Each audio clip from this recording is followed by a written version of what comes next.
Sir అదేవిధంగా accounts అండి. For example 3 బ్రాంచ్లు ఉన్నాయి, ఈ డీసీ ఉంది, ఇక్కడ కూడా చాలా సరుకు ఉంది. సో ఎలా మేనేజ్ చేస్తున్నారండి? అక్కడ సేల్స్ చూస్తే వాల్యూమ్ ఎక్కువ ఉంది, ఆన్లైన్ అది ఇది అసలు ఎలా? లైక్ ఏమన్నా వెబ్సైట్ ఉందా, లేకపోతే మీరు సీఏ కాబట్టి మాన్యువల్గా చేసుకుంటున్నారా, ఏమైనా సాఫ్ట్వేర్ యూస్ చేస్తున్నారా ఏంటి సార్? ఇప్పుడు any business financial control is the most important. అవును. మీరు ఆపరేషన్స్ పరంగా ఎంత సక్సెస్ అయినా if you don't have control on your finances will not able to మీకు డబ్బులు కనిపించవండి. So financial controls are most important.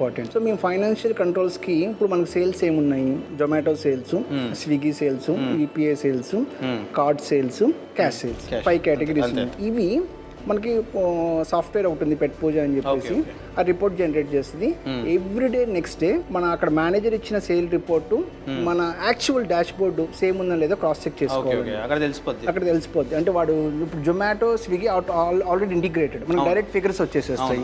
UPI amount వాడు ఫర్ ఎగ్జాంపుల్ 90,000 అయిందండి, క్యాషియర్ 92,000 వేసి పంపించాడు, మీరు చెక్ చేయకపోతే ఆ 2,000 రూపీస్ ఎగిరిపోతుంది. సో నెక్స్ట్ డే పొద్దున వాడు వేసిన ఫిగర్స్ ఉన్నాయి, actual dash board original dash board మేము క్రాస్ చెక్ చేసుకుంటాం. సో మీకు ఫస్ట్ మీకు అకౌంట్ మీకు కంట్రోల్ ఉండాలంటే కనుక లాస్ట్ మంత్ ఎక్స్పెన్సెస్ మొత్తం కూడా లాస్ట్ మంత్ సేల్స్లోంచి ఖర్చు పెట్టండి.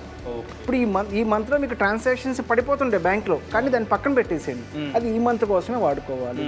సో లాస్ట్ మంత్ సేల్స్ లోంచి లాస్ట్ మంత్ ఎక్స్పెన్సెస్ మొత్తం పే చేస్తేనే మీకు అసలు ప్రాఫిట్ వస్తుందా లాస్ వస్తుందని తెలుస్తుంది. ఇంకోటి ఇన్వెంటరీ మేనేజ్మెంట్, మీకు రా మెటీరియల్ కన్జంప్షన్ ఎంత అవుతుంది అన్నది మీకు ఒక ఐడియా ఉంటుంది. దాన్ని బట్టి you should get stock for every 2 days or 3 days. ఇప్పుడు సో మీకు ఇన్వెంటరీ కంట్రోల్ ఉండాలి, ఫైనాన్షియల్స్ ఎప్పటికప్పుడు రికార్డ్ చేసుకుంటూ ఉండాలి, ఏ మంత్ ఎక్స్పెన్సెస్ ఆ మంత్ సేల్ లోంచి మాత్రమే ఖర్చు పెట్టాలి. బాస్ వాలా, బీ ద బాస్.